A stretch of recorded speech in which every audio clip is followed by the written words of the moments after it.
बिस्मिल्लाहिर्रहमानिर्रहीम। अस्सलाम वालेकुम। Welcome back to my channel. आप सबको हमारी तरफ से छठा रोज़ा बहुत बहुत मुबारक।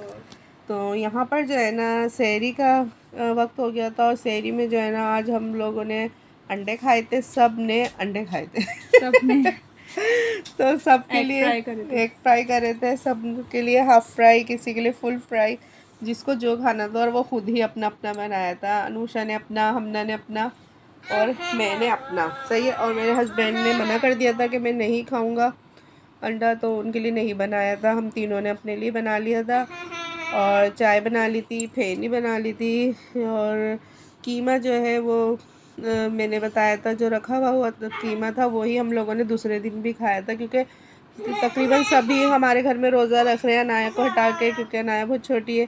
तो हमारा जो है ना खाना जो बस हम खा लेते हैं ना वो ऐसे ही रखा रहता हैगा। तो यही हो रहा हैगा कुछ सीन के, जो खाना बच जाता है तो फिर वो बचा ही रहता है। तो कोशिश होती है कि उसे ज़ाया ना करें। तो बस दूसरे दिन हम लोग वो खा लेते हैं। और ये जो है ना इफ्तारी का आएगा। फिर दूसरे दिन जब हम इफ्तारी बना रहे थे तो बड़ा मसला हो गया था इफ्तारी में, क्योंकि है ना गैस चली गई थी और बिल्कुल भी और जो है ना हमारी पानी वाली फुल्कियाँ थोड़ी ख़राब भी हो थोड़ी गई सी थी। जो है ना वो ऑयली हो गई थी, क्योंकि है ना एकदम से जो है ना गैस चली गई।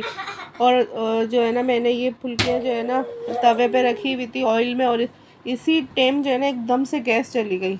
अब बताएं कितनी परेशानी हुई है मुझे। और बहुत सारे लोगों के घर में जो है ना गैस चली गई थी। काफ़ी लोगों ने बताया कि हमारे भी नहीं आ रही थी गैस।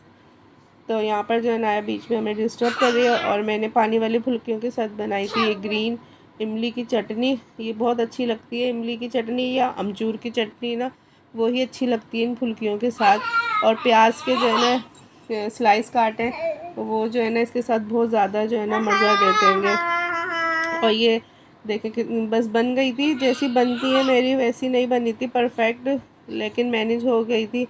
अब तो क्या करती, मैं भी गैस नहीं आ रही थी। और दही बड़े जो है ये मेरी अम्मी ने भेजे थे। फ्रूट चाट बना ली थी और फ्राइज़, दाल के पकोड़े, आलू के पकोड़े, सब बस बहुत मुश्किल से मैंने मैनेज करा था। गैस आ रही और बस जा रही थी। और जब जा रही थी तो ऐसे जा रही थी कि बिल्कुल ही चली गई थी। तो यहाँ पर जो है ना मैं प्लेट बना रही थी अपने हस्बैंड के लिए।